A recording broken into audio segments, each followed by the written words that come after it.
May nag-comment nga na ice scramble naman daw ang ibenta ko gamit nga daw snow machine ko dito daw sa labas ng bahay namin. At talaga naman sobrang ako nagulat kasi hindi ko nga akalain na mas dudumugin pa nga to sa halo-halo ko. Alas 12 na nga ito ng tanghali na lumabas nga kami dito sa bahay kasi magsiset up na nga kami ng pwesto nga dito nga sa labas nga ng gate namin. Ilang araw na nga kasi ako hindi nga nakakapagtinda nga ng halo-halo kasi talagang sobrang dami na nga kasi nagtitinda nga ng halo-halo dito sa amin. At dahil nga doon talaga naging matumal nga ang mga customer kaya talaga nag-isip nga ako ng panibagong nga tinda na talagang papatok nga dito sa amin. Wala pa nga kasi ako nakikita nga na nagtitinda nga ng scramble nga dito sa amin kaya talagang agad-agad ko nga naisip na bakit kaya hindi ako magtinda ng scramble dito sa amin gamit nga yung snow machine ko. Kaya talagang kahapon pa nga lang talagang pinagbibili ko na nga lahat nga ng mga kailangan para nga sa pagtitinda nga ng scramble para nga masimulan ko na nga agad. At ito na nga yung araw nga na magtitinda na nga kami ng scramble nga dito nga sa labas namin kaya talagang sinakay ko na nga dito nga sa electric car nga ni mama lahat nga ng gamit para nga madali ko na nga maidala sa labas. Kung bubuhatin nga kasi namin lahat nga ng gamit nga na isa-isa palabas nga dito nga sa labas nga ng gate namin talaga nga abutin nga kami ng gabi. Kinakabahan pa nga ako kasi baka wala na nga bumili nga sa akin itong bago ko nga tinda ng scramble kasi matagal na nga ako hindi nakakapagbukas. At talagang habang nandito nga ako sa labas talagang wala nga katao-tao nga dito nga sa kali kasi nga sobrang nga talagang tindi nga ng init nga ngayon. Kaya habang wala pa nga customer talagang inaayos ko na nga lahat nga na mga kailangan nga dito para nga sa pagbibenta nga ng scramble. Agad-agad ko na nga nilagay nga dito nga sa mga binili ko nga nagarapon nito nga mga toppings para nga makapagsimula na nga ako magbenta nga ng scramble. Sobrang excited na nga ako magbenta nga nitong ice scramble nga na to kasi first time ko nga magbibenta nga ng ganito. Di nga katulad ng halaw-halaw na lagi ko nga nakikita kung paano nga ginagawa yun pero nga ito nga yung scramble talagang madalang nga ako makakita nga na nagbibenta nga ng ganito. Kaya talagang kagabi pa nga na nanonood na nga ako sa online kung paano nga gumawa or paano nga mag-toppings nga ng tama nga dito nga sa scramble. Para na nga rin ako dito magbibenta nga ng halo-halo sa sobrang daming ng toppings pero pinagkahibahan nga neto yung toppings niya ay nasa taas. At nung natapos ko na nga ayusin nga yung mga toppings agad-agad ko naman nga ayusin nga yung pinaka-mixture nga ng ating ice scramble. So tara na magtitimpla na tayo para makagawa na tayo ng scramble! Ang wini-wish ko na nga lang talaga sa mga oras nga na to na meron nga lumabas nga mamaya kapag nga naayos ko na nga to at nagbebenta na nga ako ng ice scramble. Wala nga kasi talagang katao-tao nga dito nga sa kali dahil nga sobrang init nga ng araw kaya talagang lahat nga ng tao ay nasa loob. Dahil nga kakaiba nga tong ice scramble nga na gagawin ko ko nga siya gamit nga itong aking snow machine. Yung napanood ko nga kasi talaga nagdudurog ba nga sila na napakaraming yelo tsaka nga nila ihalo yung powder nga ng pang ice scramble. Pero dahil nga meron na nga akong snow machine talagang hindi ko na nga kailangan gawin yung kaya naman ang ginawa ko na nga pinagsama ko na nga lang tong powder dito sa tubig. Medyo na parami pa nga ako nalagay nga ng powder nga kanina pero talagang binawasan ko nga siya talagang mas lalo ko nga siyang dinagdagan nga ng tubig. At talagang hanggang unti-unti ko nga naiayos nga itong mga pang scramble ko nga talaga nagugulat nga ako kasi talagang dumadami na nga yung tao nga dito nga sa paligid ko. So dahil marami na nga mga customer so mag-iisip na tayo ng presyo dahil meron na nga tayong gold. So dahil nga piso nga yung benta natin sa halo-halo at meron tayo ngayong gold, magiging dos na siya. At dahil nga meron nga tayong kakaiba nga na ilalagay nga sa scramble, talagang dinagdagan ko nga yung presyo neto para nga hindi nga tayo malugi. Piso nga lang yung benta ko nga sa halo-halo ko noong nakaraan pero dahil nga ngayon ay meron nga akong dinagdag nga na gold flakes kaya talagang ginawa ko na nga siyang dos. Sinabi ko nga sa kanila na pasensya na kung tinaasan ko nga ng sobra nga yung presyo nga na itong tinda ko pero sa susunod nga ibababahan ko na. At dahil medyo marami-rami na nga yung mga customer nga na naghihintay nga na magbukas nga itong ice scramble ko kaya naman agad-agad ko na nga sisimulan nga ang pagbibenta. Init na nga rin kasi sa panahon nga itong mga customer ko talagang excited na nga sila daw mga tikman nga itong aking ice scramble. Kaya naman sinabi ko na nga sa kanila na agad-agad na nga sila pumilat para nga mabigyan ko na nga sila ng sunod-sunod nga nitong binibenta ko nga na ice scramble. Sobrang tuwan-tuwa pa ako sa mga oras na to kasi kahit nga tinaasan ko nga na sobrang nga itong ice scramble ko nga na tinitinda talaga sobrang dami pa nga rin nakapilat ang dami pa rin na gustong bumili. Kaya talaga sinabi ko nga sa kanila na talagang sulit nga yung ibabayad nga nila sa akin na 2 pesos kasi talagang sobrang sarap nga nitong ice scramble ko. At habang ginagawa ko nga itong ice scramble nila talagang tuwa-tuwa talaga ako dito sa snow machine ko kasi tignan nyo talaga sobrang ganda niya nga gumawa nga ng ice scramble. Ito si ate ang ating unang customer. Ano pong toppings? Ito. Tapos po. Tsaka chocolate. Ito po. Amazing! Tapos chocolate. Wow! Yan. Then, yun lang po ba? May marshmallow? Lagyan. Sige, lagyan. Lagyan natin ng marshmallow.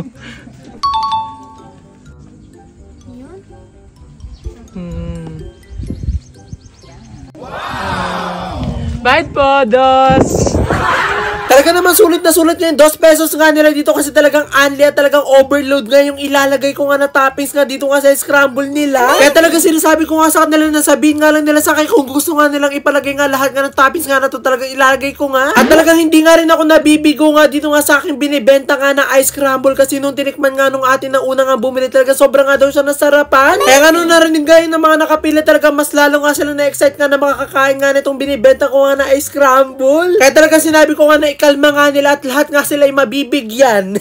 Akala ko nga kasi nung una ay wala na naman nga bibili nga sa akin itong binibenta ko nga na ice scramble kaya talagang hindi na nga ako nagpasama o hindi na nga ako kumuha nga ng kasama dito. Pero mukhang nagsisisi na nga ako dun sa decision ko na yun kasi talagang sobrang dami na nga agad customer at talagang humahaba-haba na nga yung pila. Kaya talagang kailangan nga muna ng mga customer nga na magtiis nga ng konti para talaga matikman nga nila itong kakaiba ko nga binibenta nga na ice scramble na gawa nga sa aking snow machine. Talaga naman sobrang ako nagtataka nga dito nga sa mga bumibili nga sa akin ng ice scramble kasi hindi nga sila nagpapalagay nga ng marshmallow. Yung sarap-sarap kaya ng scramble kapag nga may marshmallow lalo na kapag natunaw na nga yung pinaka-yellow. Pero sa tingin ko nga talaga nalilito na nga rin yung mga customer ko kung ano nga yung gusto nga nilang ipalagay nga sa akin na toppings kasi talaga sobrang dami ko nga toppings. At nakailang bigay na nga ako sa customer nga ng ice scramble pero ngayon ko nga lang naalala na wala nga pala ako na ilalagay nga na gold flakes. Kung hindi pa nga sinabi nga ng customer na bakit daw wala nga daw gold flakes na yung kanyang ice scramble talaga hindi ko pa talaga maaalala. Kaya naman nung may sumunod na nga bumili nga sa akin ng ice scramble talaga nilagyan ko na nga siya ng gold flakes para nga hindi na nga magreklamo yung mga customer. Never pa nga ako nakakatikim nga ng gold flakes nga na to talaga sobrang lang ako na curious dahil sa mga nakikita ko nga online. Kaya talaga tinatanong ko na nga lang yung mga customer ko nga na nabigyan ko na nga ng ice scramble na may gold flakes kasi tinatanong ko nga kung anong lasa ng gold flakes. Okay naman daw yung gold flakes talaga tinanong ko nga rin kung anong lasa talaga wala nga silang naisabi sa akin. Kaya talagang bago nga ako ulit nga maglagay nga ng gold flakes talaga tinatanong ko nga muna yung customer kung gusto niya nga. Pero maiba nga tayo tatanungin ko nga kayo kung ano nga pakiramdam nyo nga dyan sa init nga sa inyo kasi dito nga sa amin parang nga talaga akong iniihaw sa sobrang init. Yung kahit balot na nga kami dito ng payong talaga sobrang init nga ng hilab nga ng araw kaya talaga sobrang sakit nga sa balat. Kaya talaga hindi na nga rin nakakapagtaka kung bakit nga sobrang haba nga ng pila dito sa tinitinda ko nga na ice scramble kasi nga sobrang init na init na nga itong mga customer ko. At habang painit na nga yung araw talagang painit na nga rin dito nga yung pwesto ko nga dito dahil talagang dinudumog na nga na sobrang daming tao nga itong binibenta ko nga na ice scramble. Sinabi ko nga na talaga mahina nga ang kalaban na talaga hindi ko nga sila talaga agad-agad mabibigyan nga lahat kasi nga mag-isa nga ako dito. At alam ko na marami nga rin sa inyo magko-comment kasi nabasa ko nga rin tong comment nga na doon nakaraan nga na nagbenta nga ako ng halo-halo. Na hindi naman to totoo na sobrang dami daw tao dito kapag daw nagbibenta ako talagang tinatawag ko nga lang daw sila para nga bumili daw sa akin. Promise, specs man, taya, pati pato, pati karir ko talagang hindi talaga totoo yun. Kapag nga kasi nakikita ng mga kapitbahay ko okay mga tao nga dito sa amin na meron nga payong na nakasetup dyan talagang alam na nga nila na ako yung magbibenta doon. Pati sino namang hindi nga dudumugin sa sobrang mahal nga ng tinda ko talagang dudumugin ka nga talaga. At habang nagtitinda nga ako dito talaga may bumisita nga dito ang vlogger at gusto niya nga rin daw matikman nga yung binibenta ko ang halo-halo. At dahil nga naka-video nga yung vlogger talagang dinamihan ko nga yung lagay nga ng toppings para hindi nga nila sabihin na konti nga yung nilalagay kong toppings dito sa binibenta ko nga ice scramble. At binigay ko na nga sa vlogger na nagngangalang Maria Lafang. Sinabi ko nga sa kanya na sabihin nga doon sa video nga na sobrang dami ko nga maglagay nga ng toppings para talaga sobrang dami nga dumayo nga dito sa akin binibenta nga ice scramble. At mabalik na nga tayo dito patuloy pa nga rin ako dito nagbebenta nga ng scramble at talagang medyo mahaba-haba pa nga rin yung pila. 6 na oras nga nakapila dito yung iba ko nga customer at talaga nagtsatsaga nga sila para lang matikman nga itong kakaiba ko nga ice scramble. Hindi ko rin naman sila masisisi kung bakit nga pumipila nga sila ng ganun nga katagal para lang matikman itong aking kakaibang ice scramble dahil nga sobrang init. At kung nagtataka kayo kung bakit nga sobrang dami ko nga na-serve na talagang hindi pa nga rin nauubos nga itong galon nga na nandito nga sa akin snow machine talagang nakailang refill na nga ako. At talagang maganda nga lang dito sa akin snow machine talagang patuloy nga lang siya naglalabas nga ng scramble at talagang hindi na nga ako nahihirapan. At dahil nasasarapan nga mga matatanda nga dito nga sa akin binibenta nga ice scramble kaya talaga nagtanong nga ako dito sa bata talagang masarap daw.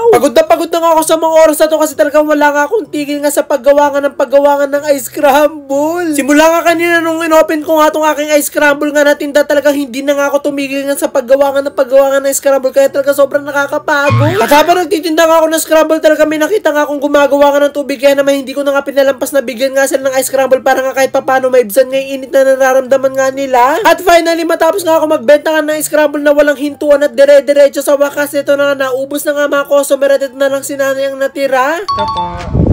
Salamat po.